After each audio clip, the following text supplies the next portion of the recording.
Welcome to our channel. నేను మీ ఆవని. మనం కథలోకి వెళ్ళిపోయే ముందు మన ఛానల్ని తప్పకుండా సబ్స్క్రైబ్ చేసుకోండి. అలాగే లైక్ చేయండి. తప్పకుండా షేర్ చేయండి. కథ ఎలా ఉందో వినేసి వెళ్ళిపోకుండా ఒక మంచి కామెంట్ ఇవ్వండి. ఇక కథలోకి వెళ్ళిపోయే ముందు లైక్ చేయకుండా అలాగే ఉంటున్నారు. ప్లీజ్ లైక్ ఇవ్వండి. Devil of romance part 57. అప్పటి నుంచి నువ్వే ప్రాణంగా బ్రతికాము. మీ అమ్మ నిన్ను చూసుకుంటూ ఒకవైపు తన చదువును కంప్లీట్ చేసింది. కానీ ఏ రోజు నేను బరువుగా భారంగా అనుకోలేదు జై. చెప్పాలంటే నువ్వే ఇంకా మీ అమ్మకి సంతోషాన్ని ఇచ్చావిరా. ఈశ్వర్ గారు చెప్పినవన్నీ విన్నా తర్వాత జై ఒక ఆలోచనకి వచ్చాడు. ఏంట్రా, ఏ డిసిషన్ తీసుకున్నావు అని అడిగేసరికి ఆయన అలా అడిగేసరికి, నాన్న మీరు చెప్పింది కూడా కరెక్ట్గానే ఉంది. కానీ నాకు కొంచెం టైం కావాలి. ఎందుకంటే ఇవన్నీ తనతో మాట్లాడాలి. ఇంకా తనతో నా మనసుకు దగ్గర కావాలి. నాకు తెలుసు నేనంటే తనకి ప్రాణం అని. కానీ ఆ ప్రాణం సరిపోదు నాన్న. అంతకన్నా ఎక్కువ ప్రేమ మా ఇద్దరి మధ్య ఉండాలి.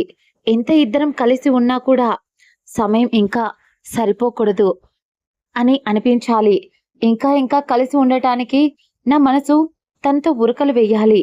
నిజం చెప్పాలంటే ఇప్పుడు అదే సిచ్యువేషన్లో మేమిద్దరం ఉన్నాము.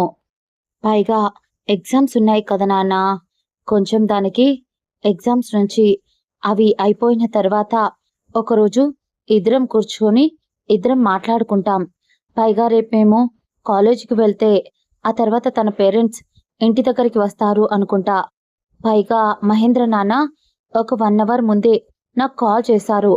ఆయనకు అర్జెంట్గా అబ్రాడ్లో ఏదో ప్రాజెక్ట్ కోసం ఆయన ఖచ్చితంగా అక్కడ ఉండాలి అని ఆయన వెళ్ళారు. అలాగే ఆయన రాలేని సిచ్యువేషన్ కూడా. కానీ ఆయన నాకు మెసేజ్ చేశారు. ఇక మామయ్య అత్తయ్య వాళ్ళు వచ్చిన తర్వాత వాళ్ళతో రేపు మాట్లాడాల్సిందే మీరే. అదే ఆలోచిస్తున్నా. చూద్దాం అని వీళ్ళు ఇలా మాట్లాడుకుంటూ ఉంటే అప్పుడే లోపలికి వచ్చారు జనని ఇంకా పార్వతి గారు నవ్వుతూ. అత్త కోడలిద్దరూ కబుర్లు చెప్పుకుంటూ లోపలికి వస్తున్నారు. అలా వస్తూ ఉన్న వాళ్ళ చేతి గాజులు, పైగా జనని వేసుకున్న మువ్వల పట్టీల శబ్దానికి ఇద్దరు వాళ్ళ వైపు తల తిప్పి చూశారు. అప్పుడు అత్తాకోడలు వంట చేసి అలసిపోయారు. మొహం మీద లైట్గా చిరుచెమట పట్టింది ఇద్దరికి. దాంతో ఈశ్వర్ గారు పార్వతి గారితో, నేను ఆల్రెడీ చెప్పాను, నీకు పని వాళ్ళకు చెప్పొచ్చు కదా, ఇంట్లో పని వంట పని అంతా వాళ్ళే చేసుకుంటారు అని ఆయన చెప్తూ ఉంటే, కనీసం ఇక్కడికి వచ్చాకైనా రెస్ట్ తీసుకోవచ్చు కదా అన్నారు ఆయన. లేదా పనివాళ్ళు చేసిన ఫుడ్ బాగోలేకపోతే ఆర్డర్ పెట్టుకునే వాళ్ళం. అంతేకాని ఇలా నువ్వు కష్టపడడం అవసరమా, నువ్వు వంట చేయడం అన్నారు ఆయన కొంచెం కోపంగా. దాంతో ఆవిడ మూతి విరుస్తూ, నేను మీకు చాలాసార్లు చెప్పాను, నా బిడ్డకు నేను వండి పెడితేనే నచ్చుతుంది అని. ఒకవేళ మీకు కనుక నచ్చకపోతే మీరు తినద్దు. మిమ్మల్ని ఎవడిక్కడ బ్రతిమిలాడడం లేదు. ఆర్డర్ పెట్టుకోండి అంది ఆవిడ కొంచెం కఠినంగా. దాంతో ఈశ్వర్ గారు ఉక్రోషంగా, ఇదిగో పిల్ల, కొంచెం చూసుకొని మాట్లాడు, ఇక్కడ ఉంది నీ మొగుడు అన్నారు ఆయన. సడన్ గా ఆయన మాట్లాడిన ఆ తీరుకు జనని షాకింగ్ గా వాళ్ళిద్దరి వైపు చూసింది. అప్పుడే ఆమె చెయ్యి పట్టి సోఫాలో తన పక్కన కూర్చోబెట్టుకున్నాడు జై. ఆమె ఇంకా అయోమయంగా చూస్తుంటే జై నవ్వుతూ, మీరంతగా షాక్ అవ్వాల్సిన అవసరం లేదు మేడం. ఆ క్యూట్ కపుల్ అప్పుడప్పుడు అలాగే మాట్లాడుకుంటూ పిలుచుకుంటూ ఉంటారు అనేసరికి జనని నవ్వుతూ వాళ్ళ వైపు చూసింది. డాడీ ఫస్ట్ టైం మమ్మీని కాలేజీలో అలాగే పిలిచారంట. అప్పుడప్పుడు మమ్మీని ఉడికించడానికో లేదా ఇద్దరు వాళ్ళ మధ్య ప్రేమ చూపించుకోవడానికో అలా పిలుస్తూ ఉంటాడు డాడీ.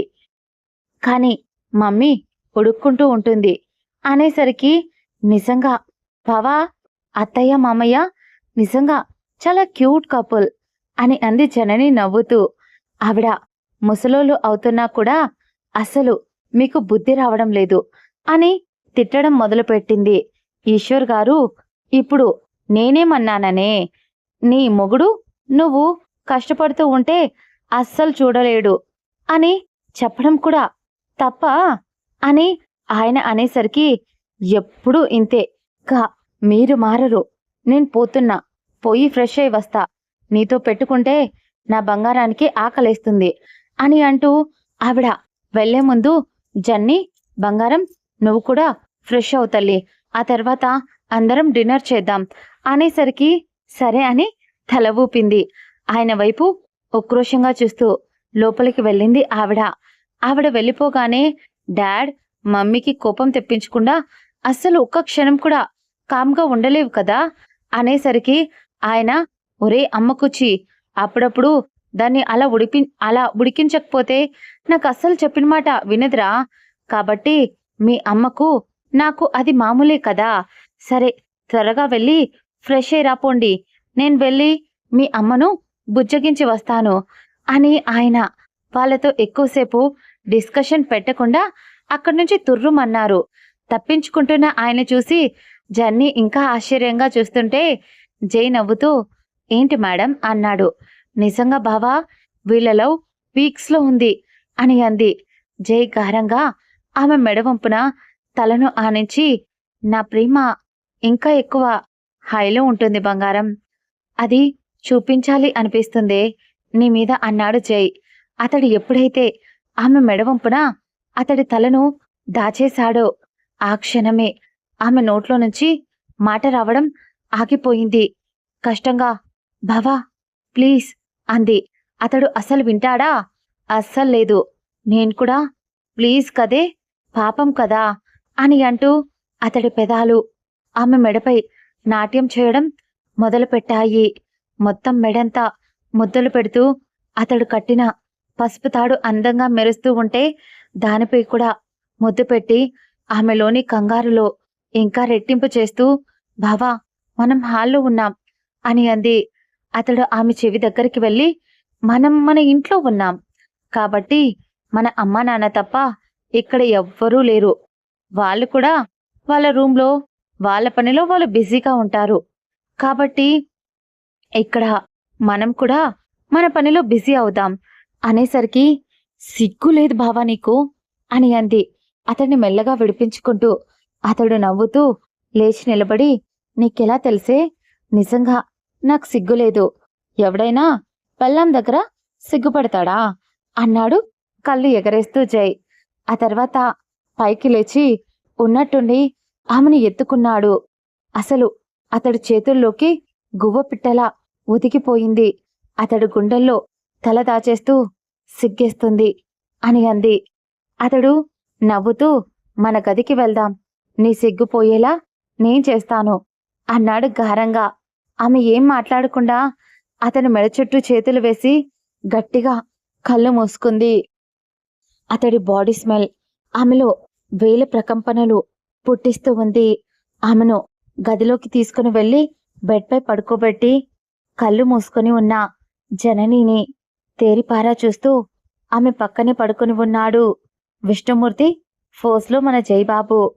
అప్పటికి కూడా ఆమె కళ్ళు తెరవకపోయేసరికి జైకి, ఏంటి మేడం, మరీ నా ప్రేమలో ఎక్కువ మునిగిపోతున్నట్టున్నారు, పైకి తేలకపోతే ఇబ్బంది పడతారేమో, ఊపిరాడక అన్నాడు ఆమె బుగ్గపై చిరుముద్దు అద్దుతూ.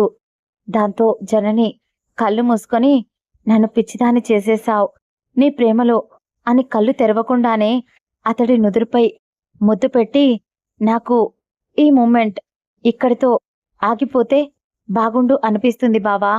ఈ క్షణం ఇక్కడే కాలం ఆగిపోతే నీతో నీ చెయ్యి పట్టుకుని జీవితాంతం ఉండిపోవాలి అనిపిస్తుంది అని అతడి ముక్కుకు ఆమె ముక్కుతో రాస్తూ, బావా ఇంత కూల్గా ఎలా ఉండగలవు? అన్నీ నీలోనే దాచేస్తావు. ఒకవైపు రేపు ఎగ్జామ్స్, ఇంకోవైపు రేపు ఈవినింగ్ నాన్న వాళ్ళు వస్తున్నారు, ఇంకోవైపు ఆఫీస్ టెన్షన్స్, ఇంకోవైపు ఫ్యామిలీ టెన్షన్స్. నాకు తెలుసు, ఇది ఏది నువ్వు నాకు చెప్పకపోయినా కూడా నువ్వు అన్నింటినీ మేనేజ్ చేసేస్తావు. కానీ ఎక్కువ నువ్వు స్ట్రెస్ అవుతున్నావంటే నేను చూడలేను అని బెంగగా అతన్ని చుట్టేసింది జనని. అతడు ఆమె బేబీ హెయిర్‌ని చెవి వెనక్కి సర్ది, చూడు, చూడు చిన్నూ, నీ బావ చాలా తెలివైనవాడు అని నీకు నమ్మకం ఉంది కదా అనేసరికి అవును అన్నట్టు తల ఊపింది. కాకపోతే నాకు నమ్మకం కన్నా భయమే ఎక్కువుంది. భయమే ఎక్కువుంది. నా బావ చాలా తెలివైనవాడు. ఒప్పుకుంటా. ఈ పనులన్నీ మేనేజ్ చేయగలడు. కానీ నా బావకు ఒక బలహీనత ఉంది. బంధాలు ఎక్కడ బలహీన పడతాయో అని మన అనుకున్న వాళ్ళని అస్సలు వదల్లేని పిచ్చోడు. అదే నా భయం అని ఎక్కడ ఆమె అన్నదానికి ఇంకోలా అర్థం చేసుకొని కోపడతాడో అని ఆ క్షణం అనుకుంది జనని. కాని ఇప్పుడు జనని అడిగిన ఈ క్వశ్చన్‌కి జై దగ్గర ఆన్సర్ లేదు. దాంతో ఇక ఆ మ్యాటర్‌ని అక్కడితో ఎండ్ చేయడమే బెటర్ అనిపించింది. సరే, ఇప్పుడు ఆ విషయాలన్నీ ఎందుకు? నువ్వు నాతో ఉంటావు కదా! అన్నీ ఒక్కొక్కటిగా నేను క్లియర్ చేసేస్తాను. కాకపోతే కొద్దిగా టైం పడుతుంది అంతే అన్నాడు చిన్న స్మైలింగ్ ఫేస్‌తో. ఆ తర్వాత ఆమె చెయ్యి పట్టుకొని ఆమెను లేపి, త్వరగా వెళ్ళి ఫ్రెష్ అయ్యిరా. ఇప్పటికే టైం చాలా అవుతుంది. పైగా ఎగ్జామ్స్ రేపటి నుంచి స్టార్ట్ అవుతాయి. కాబట్టి నువ్వు కొద్దిసేపైనా చదువుకోవాలి కదా! అసలు ఈ మధ్య చదువు మీద ధ్యాస పూర్తిగా తగ్గింది మేడం గారికి అనేసరికి జనని ఉడుక్కుంటూ కబోర్డ్‌లో ఆమె బట్టలు తీసుకొని, అవును, నీ మీద బెంగెక్కువైపోయి చదువు మీద ధ్యాస తగ్గిపోయింది అని ఉడుక్కుంటూ వాష్‌రూమ్‌లోకి వెళ్ళిపోయింది జనని. ఆమె వెళ్ళిపోగానే ఆమె వైపు ఒకసారి చూసి ఆమె అన్న మాటలకు నవ్వుకుంటూ అతడు కూడా ఇంకో వాష్‌రూమ్‌లోకి వెళ్ళి ఫ్రెష్ అయ్యి వచ్చేశాడు. ఆ తర్వాత ఇద్దరూ బయటికి వచ్చారు.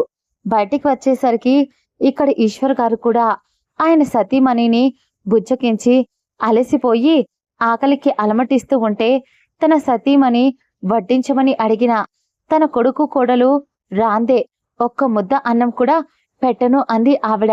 ఆయన ఇంకేం చెయ్యలేనట్టు డైనింగ్ టేబుల్ దగ్గర కూర్చొని వాళ్ళ కోసం వెయిట్ చేస్తూ ఉన్నారు. అప్పుడే అక్కడికి వచ్చిన జై ఇంకా జనని నిరుత్సాహంగా కూర్చుని ఉన్న ఆయన వైపు చూసి ఈశ్వర్ గారిని చూసి ఏమైంది అన్నట్టు చూడడంతో ఈశ్వర్ గారు, వెధవ, ఎంతసేపురా, ఆకలేస్తుంది. మీ అమ్మ మీరు వస్తే కానీ నాకు ఫుడ్ పెట్టను అని ఆర్డర్ వేసింది అని ఆయన అనేసరికి వాళ్ళు నవ్వుతూ, మా కోసం వెయిట్ చేయడం ఎందుకు, తినేసి ఉండొచ్చు కదా, డాడ్కి ఆకలేస్తుంది కదా అన్నాడు జై. అదేంటి కన్నా, మొదటిసారి నలుగురం కూర్చొని తినాలి అని నేననుకుంటే అలా అనేసావురా అని అంది ఆవిడ. అయినా కూడా ఇంటి దగ్గర ఎలాగో నీ వెనక తిరగటానికే సరిపోతుంది భోజనం చేయమని. ఇక్కడైనా అందరం కొద్దిసేపు కూర్చొని ప్రశాంతంగా కబుర్లు చెప్పుకుంటూ మాట్లాడుకుంటూ తినొచ్చు కదరా, అందుకనే మీరు వచ్చేంత వరకు వెయిట్ చేస్తున్నాం అని ఆవిడ జైకి జననికి ప్లేట్ పెడుతూ ఉంటే, జనని అత్తమ్మ నేను పెడతాను అని అంటూ ఆవిడకు కూడా ప్లేట్ పెట్టి నలుగురు కూర్చొని తిన్నారు. చాలాసేపు నవ్వుకుంటూ కబుర్లు చెప్పుకుంటూ ఈశ్వర్ గారిని ఏడిపిస్తూ ఆయన ఉడుక్కుంటూ ఉంటే జనని ఆయనకు సపోర్ట్ చేసి మాట్లాడింది. జనని మరియు ఈశ్వర్ గారు ఒక పార్టీ అయిపోతే మన జైబాబు మరియు పార్వతి గారు వాళ్ళిద్దరూ ఒక పార్టీ అన్నమాట. అలా చాలా సంతోషంగా ముగిసిన భోజనం. ఆ తర్వాత జనని వాళ్ళు హాల్లో కూర్చొని ఉంటే తన ఫోన్ తీసుకొని బయట గార్డెన్లోకి వెళ్ళింది జనని. రామ్కి కాల్ చేసింది. అటువైపు ఉన్న రామ్ మూడో రింగుకు ఫోన్ లిఫ్ట్ చేసి, చెప్పమ్మా అన్నాడు. జనని, రామ్ తిన్నావా అని అడిగింది. హా, ఇప్పుడే తిన్నామా. మరి నువ్వు తిన్నావమ్మా అన్నాడు. జనని చిన్న చిరునవ్వు నవ్వి, అబద్ధం చెప్పడం చేత కాదనుకుంటా నీకు, ముందు వెళ్ళి నోరు మూసుకుని అన్నం తిను అని కొంచెం గట్టిగా చెప్పింది జనని. రామ్కి అర్థం కాలేదు. మా, నేను భోజనం చెయ్యలేదని నీకెవరు చెప్పారు నీకు అనేసరికి ఆమె నవ్వుతూనే, తన బిడ్డ తిన్నాడో లేదో తల్లి, తెలుసుకోలేదా? నాకు ఎందుకో అనిపించింది నువ్వు ఇంకా తినలేదు అని. నా మనసు ఆల్రెడీ చెప్పేసింది. వెళ్ళి భోజనం చెయ్యి. అంతసేపు నేను నీతో ఫోన్లో మాట్లాడుతూ ఉంటా. ఓకేనా అని అంది. అతడు కూడా సరే అని అంటూ ఆమె మాట్లాడుతూ ఆమె కబుర్లు చెప్పుకుంటూ ఉంటే అలా ఫోన్లో ఆమెతో మాట్లాడుతూనే రామ్ భోజనం అయిపోగానే సరే మా, సరే రామ్, ఇక వెళ్ళి పడుకో. ఆల్రెడీ వాచ్మెన్ అంకుల్ కూడా చెప్పేశా. ఇల్లు దాటి ఈ టైంలో బయటికి వెళ్తే కాళ్ళు విరగొట్టి ఇంట్లో కూర్చోబెడతా అని చెప్పి గట్టిగా వార్నింగ్ ఇచ్చింది. రామ్తో కాల్ మాట్లాడిన తర్వాత జనని లోపలికి వెళ్ళటానికి వెనుతిరిగింది. అప్పుడు చూసింది అక్కడ జై ఆమెను చూస్తూ నవ్వుతూ ఉన్నాడు ఆమె వెనక. దాంతో జనని ఏమైంది సారు, ఎందుకలా చూస్తున్నారు అని కళ్ళెగరేసింది. జై నవ్వుతూ ఏం లేదు అన్నట్టు కళ్ళతోనే అతడు కూడా ఆన్సర్ ఇచ్చేసరికి ఆ తర్వాత జనని సరే పద మనం వెళ్దాం, పైగా నీతో నాకు చాలా పని ఉంది అని కళ్ళెగరేసింది. మన బాబుగారు చాలా పని అంటే ఏ పని పాపా? మా చిన్ను పాపకి ఏ పనిలో నా హెల్ప్ కావాలో కొంచెం చెప్తారా అని హస్కీగా ఆమె నడుంపై చెయ్యి వేశాడు. ఆమె సిగ్గుతో ముడుచుకుపోతూ బావా అని నోట్లో నుంచి మాట కూడా బయటికి రావడానికి ఇబ్బంది పడుతూ ఉంటే చెప్పండి మరదలు గారు ఏ పని అన్నాడు. రేపు ఎగ్జామ్ కదా, నాకు కొన్ని డౌట్స్ ఉన్నాయి, క్లియర్ చేస్తారని. ఎంతైనా కాలేజ్ టాపర్ కదా నువ్వు అనేసరికి అయ్య బాబోయ్ మా చిన్ను గారికి కూడా చదువులో డౌట్స్ వస్తాయా అన్నాడు కళ్ళెగరేస్తూ. ఆమె తన తలను కిందికి దించేసి సిగ్గుపడుతూనే ఏమైంది, నేను మనిషిని కాదా, నాకు డౌట్స్ రావా అంది జనని. దానికి జయ నవ్వుతూ అవునా, అయితే పద క్లియర్ చేస్తాను అంటూ ఆమెని ఎత్తుకొని బెడ్రూంలోకి తీసుకెళ్లాడు. అప్పటికే అతడి మాయలో మునిగిపోయి కళ్ళు మూసుకుంది. అతడు ముసిముసిగా నవ్వుకుంటూ ఆమెను బెడ్పై పడుకోబెట్టి ఆ తర్వాత ఆమెకు దూరం జరిగాడు.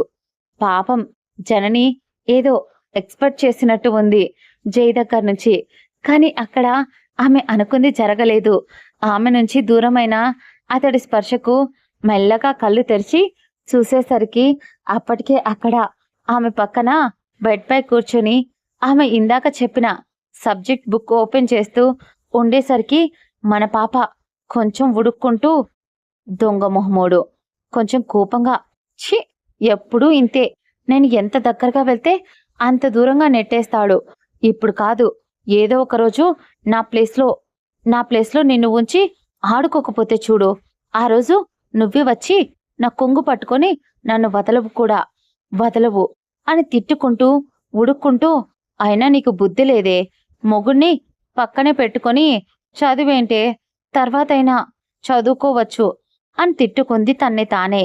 తన మనసు అప్పటికే తన అంతరాత్మ ఒక మొటిక్కాయ వేయడంతో తేరుకొని అమ్మ బాబోయ్ చదువుకోవాలి, చదువుని అస్సలు నెగ్లెక్ట్ చేయను అని అనుకుంటూ ఎప్పటికైనా బాబా అడిగినట్టు బాగా చదువుకోవాలి, ఒక మంచి పొజిషన్లోకి రావాలి, ఆ రోజు బావ నన్ను చూసి ప్రౌడ్గా ఫీల్ అవ్వాలి, అందుకోసమైనా చదవాలి, ఇలా ఏవేవో ఆలోచిస్తూ ఉన్న తనకి అప్పుడు నేను అలా ప్రౌడ్గా ఫీల్ అవ్వాలంటే ఇప్పుడు తమరు చదువుకోవాలి మేడం అని అనేసరికి తేరుకుంది మన పాప. ఎందుకంటే అది అతడికి మామూలే కదా. ఆమె మనసులో మాటలు చాలా ఈజీగా ఆమె కళ్ళ వెనక కదిలే భావాలను అర్థం చేసుకోవడం అతడికి వెన్నతో పెట్టిన విద్య. దాంతో మైమరుపుగా ఒక్క క్షణం కళ్ళు మూసుకుని జన్ని ఫోకస్ యువర్ ఎగ్జామ్ పాపా, నీ మొగుడు ఎక్కడికి పోడు, నిన్ను వదిలేసి అస్సలే పోడు, కాబట్టి ఎగ్జామ్ రాసేసి మార్కులు బాగా తెచ్చుకోవాలి అని ఫోకస్ చేయి అని తనకు తానే ధైర్యం చెప్పుకుంది జనని. అలా మెల్లగా కళ్ళు తెరిచి పక్కనే ఉన్న వాటర్ బాటిల్ తాగేసి ఊపిరి నెమ్మదిగా వదులుతూ అప్పుడు జై వైపు చూసింది ప్రశాంతంగా. ఆ తర్వాత ఆమెకు ఉన్న డౌట్స్ అన్ని జైని అడుగుతూ ఉంటే అతడు ఆమెకు వివరంగా వివరిస్తూ మొదలు పెట్టాడు చెప్పడం. కాలేజీలో లెక్చర్స్ కూడా అంత క్లారిటీగా ఏ రోజు చెప్పలేదేమో, చాలా క్లారిటీగా చెప్తున్నాడు. దాదాపు ఒక 2 అవర్స్ ఆమె డౌట్స్ అన్ని ఒక్కటి కూడా పొల్లిపోకుండా క్లియర్ చేయించి ఒకసారి అతడు కూడా రేపు ఎగ్జామ్ కాబట్టి అతడి సిలబస్ జస్ట్ అలా చూసి పక్కన పెట్టి, బంగారం, మార్క్స్ అనేవి ఎప్పుడు మన కెరియర్ని ఎలా ఉంటుంది అని జడ్జ్ చేసేవి కాదు, డిసైడ్ చేసేది అంతకన్నా కావు. మనం చేసే పనులు, మనం మన ఫ్యూచర్లో ఎలా కెరియర్లో గ్రోత్ అవ్వగలం, వీటి మీద డిపెండ్ అయి ఉంటుంది. నిజం చెప్పాలంటే చిన్నప్పుడు నా సీనియర్ ఒకడు, వాడు స్కూల్లో టాపర్, వాళ్ళ అమ్మ నాన్న బాగా సంపాదించేవాళ్ళు. వాడికి అందువల్లే కొంచెం పొగరు, పైగా బాగా చదువుతాడు వాడు. కెరియర్లో అందరూ వీడు బాగా బాగా మంచి పొజిషన్లో ఉంటారు అని అనుకున్నారు. అదే క్లాస్లో లాస్ట్ బెంచ్లో పెద్దగా డబ్బులు కూడా లేవు. ఒకతను ఏదో మిడిల్ క్లాస్ పర్సన్, వాళ్ళు డబ్బులు బాగా కట్టి చదివిస్తూ వాళ్ళ కష్టాలు వాళ్ళు పడుతూనే వారిని చదివించారు. కానీ వాడు ఏం చదువుతాడు, మార్క్స్ కూడా సరిగ్గా రానివాడు. ఏ రోజు నీకు తెలుసా, ఈరోజు వాడు ఫలానా జిల్లాకు కలెక్టర్ అయ్యాడు. ఏమీ లేని బీదవాడు. కానీ ఎవరైతే వాడిని తప్పులు పట్టారో వాళ్ళు ఈరోజు వాడి దగ్గరికి ఏదో ఒక పని కోసం వాడి దగ్గరికి వెళ్తూనే ఉన్నారు. ఒకటి గుర్తుపెట్టుకో, డబ్బెప్పుడు తలకెక్కకూడదు. అలాగని చదువుని నెగ్లెక్ట్ చేయమని చెప్పడం లేదు. చదువు మాత్రమే ప్రపంచం కాకూడదు. టెన్షన్ పడకు, పీస్ఫుల్గా రాయ్. నాకు తెలుసు నువ్వు చాలా తెలివైన దానివి అని, కాబట్టి భయపడకుండా రాయి. దా, ఇలా పడుకో, ఇప్పటికే చాలా టైం అయింది అని చెప్పాడు. దాంతో అతను చెప్పిందంతా సైలెంట్గా వింటూ ప్రశాంతంగా, ఈ మధ్యకాలంలో ఆమె ఎప్పుడు ఇంతగా నిద్రపోలేదేమో, చాలా ప్రశాంతంగా, ఏ భయం ఏ చీకు చెంత అతడి గుండెలపై ఉంటే ఏవి గుర్తుకు రావు. అతడి గుండె చప్పుడు వింటూ పడుకునేటప్పుడు అతడి టీషర్ట్ కాలర్ని గట్టిగా పట్టుకుంది. అతను అడిగాడు, ఎందుకలా పట్టుకుంటావని. తెలీదు, నిద్రలో కూడా నాకు దూరం అవ్వకూడదు నువ్వు అని. స్వార్థం నాది అని చెప్పేసి జస్ట్ కళ్ళు మూసుకుంది. కళ్ళు మూసుకొని నిద్రలోకి వెళ్ళిపోయింది. మరుసటి రోజు ఉదయం 7 అవుతుండగా అప్పటికే మన పాప జైసార్ గారు ఆ రోజు జిమ్ కూడా మిస్ చేసేశారు. తన చెలియ చెంత అతడి గుండెపై ఆదమర్చి నిద్రపోతూ ఉంటే ఆమెను చూస్తూ, ఆమెను అలా మురిపంగా చూసుకుంటూ అతను కూడా చాలా లేట్గా పడుకున్నాడు. కాబట్టి ఉదయాన్నే లేవగానే ఆమె అందమైన రూపం, మెత్తటి దేహం అంత దగ్గరగా ఉండేసరికి, అందమైన పెదాలు ఊరిస్తూ ఉండేసరికి ఒక్కసారిగా నిద్రపోతున్న ఆమెను ఏవో కొంటె కోరికలు, చిలిపి ఆలోచనల నడుమన ఒక్కసారిగా ఆమె పెదాలను అందుకున్నాడు జై. ఊహించలేదు, గాఢ నిద్రలో ఉంది. ఒక్క క్షణం ఆమె మైండ్ పనిచేయలేదు. కానీ జై ఆమెకు ముద్దు పెడుతూ ఆమెను పెనవేసుకుపోయాడు జై. ఇదండి ఇవాల్టి ఎపిసోడ్. ప్లీజ్ మన కథ ఎలా ఉందో చూసి వెళ్ళిపోకుండా, పెడుతున్నా కదా ఒక్క లైక్ ఇచ్చి హైప్ అనే ఆప్షన్ మీద క్లిక్ చేయండి. బాయ్, మళ్ళీ నెక్స్ట్ ఎపిసోడ్లో కలుసుకుందాం.